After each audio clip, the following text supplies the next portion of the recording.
busy. Lot of intersection diagonally lines, you can't make out what's there. But let's get rid of the background noise, get rid of all the diagonal lines that doesn't belong there, and let's reverse the principle of Rorschach and take what's in the background and bring it to the forefront and see what's there. Because once we do that, we find out it's quite obvious that there is another Illuminati owl and that it is perched on something that looks like an arrow. That is what they don't want you to see. Once you see this owl here and compare it to the other one on the left-hand side of it, it becomes very obvious that this is an owl. You can now begin to distinguish beyond all that busy signals and such that they don't want you to look through. Yet, they place there in honor of their totem bird, the owl of wisdom, which is the totem bird because their god, Lucifer, was supposed to have been the wisest of all of God's creation. Wisdom of Lucifer, wisdom into the bird, wisdom into the word Illuminati. Therefore, the chain of wisdom is followed all the way through. All right, now, did they teach you this in the Illuminati? Yes.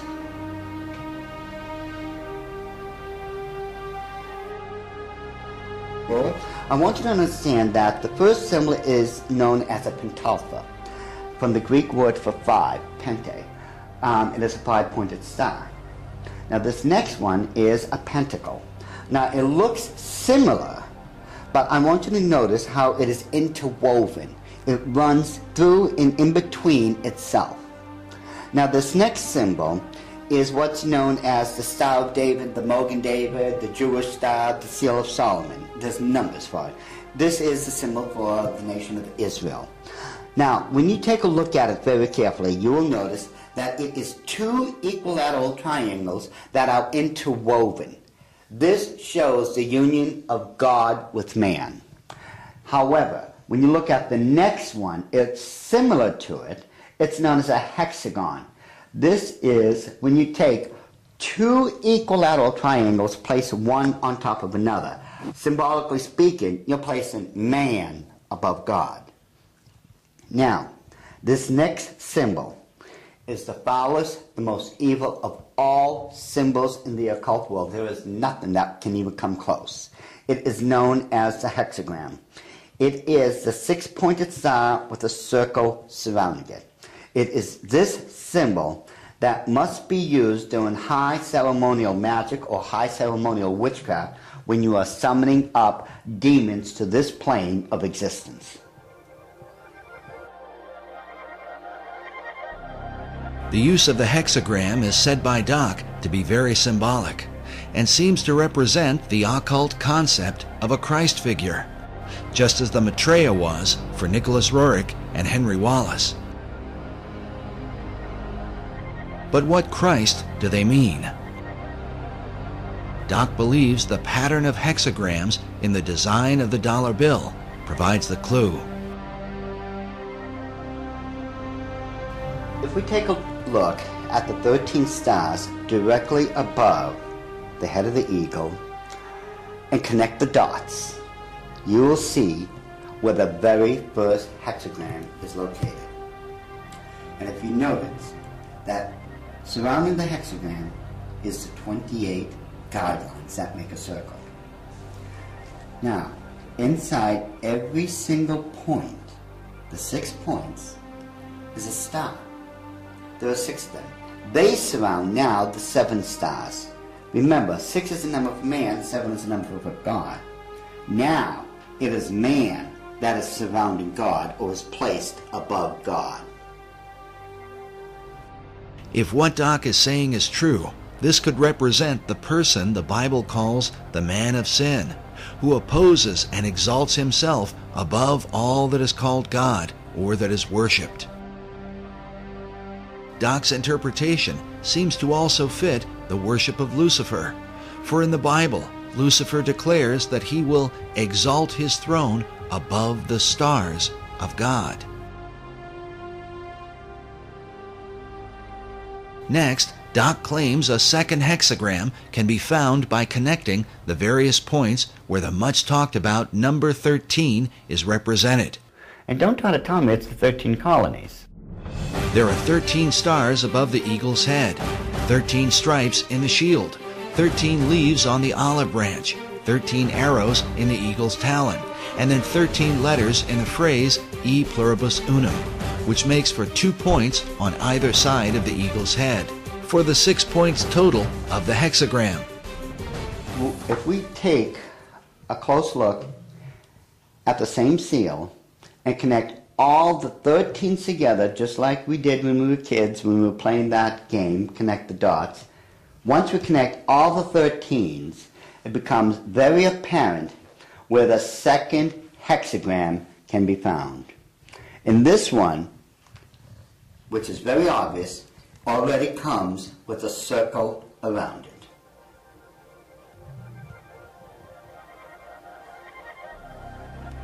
So this is the second hexagram here in figure 2. Yes. And then where's the third hexagram? The third hexagram can be found on the other part of the Great Seal. Again, connect all the 13 together, the 13 letters, the 13 steps in the pyramid, connect all this together. And you'll note with the circle that's already there, it forms the third hexagram.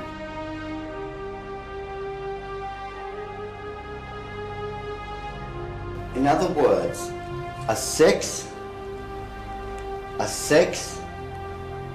and a 6. A 6, 6, 6. Doc has deciphered a code that, if there, would glorify Lucifer's Messiah, whom the Bible calls the beast or Antichrist. In the book of Revelation, it reads, "Here is wisdom. Let him that hath understanding count the number of the beast, for it is the number of a man, and his number is 666." Could there really be 3 6-pointed hexagrams on the dollar bill? Once we start at the base of the pyramid, which is the foundation of all things, and follow the design of the hexagram itself, you're going to find out something very startling. We go from the M and follow the symbol all the way up to the A. The A cuts directly underneath the eye of Lucifer all the way to the S. The S connects all the way down. It goes in between the V and the I and connects all the way to the O. And following the symbol, the O connects up and over along the symbol of the hexagram to the word N. In perfect sequence, it's M-A-S-O-N, Mason. It's not what a lot of other people have espoused, that the symbol connects down to the M in seclorum and that the word is an anagram or something like that. Those people who are doing that obviously don't know what they're talking about, or they don't know how to plagiarize me correctly. Because the order of the Illuminati have stated and always will state, this is perfectly spelled out to be M-A-S-O-N, Mason. This points conclusively that the Masons have been involved in the order of the Illuminati. This was back during the Council of Wilhelmsbad, which would have been July 16, 1782.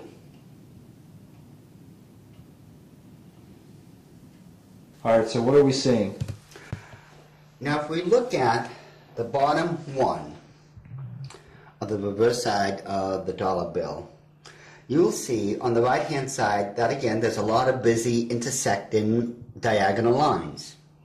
Yet, if we apply the same principle we just used to reveal the hidden owls of the Illuminati and apply it, we will find that there is now a skull-faced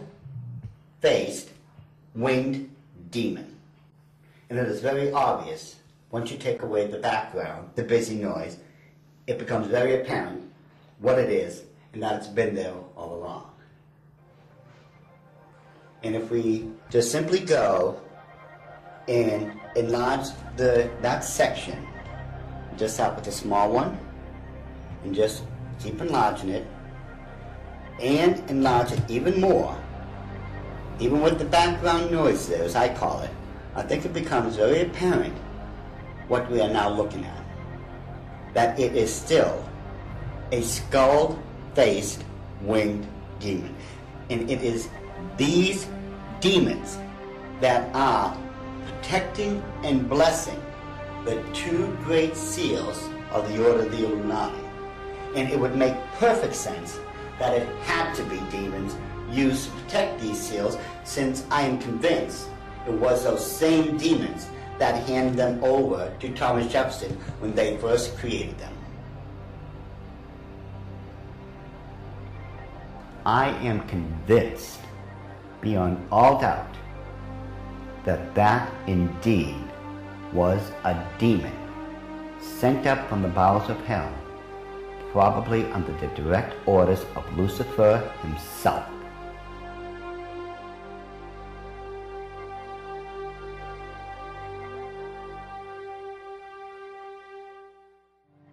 Doc Marquis makes it clear that he is no longer involved in the occult, and that since becoming a Christian, he has dedicated himself to warning others about the activities of the secret societies that worship Lucifer.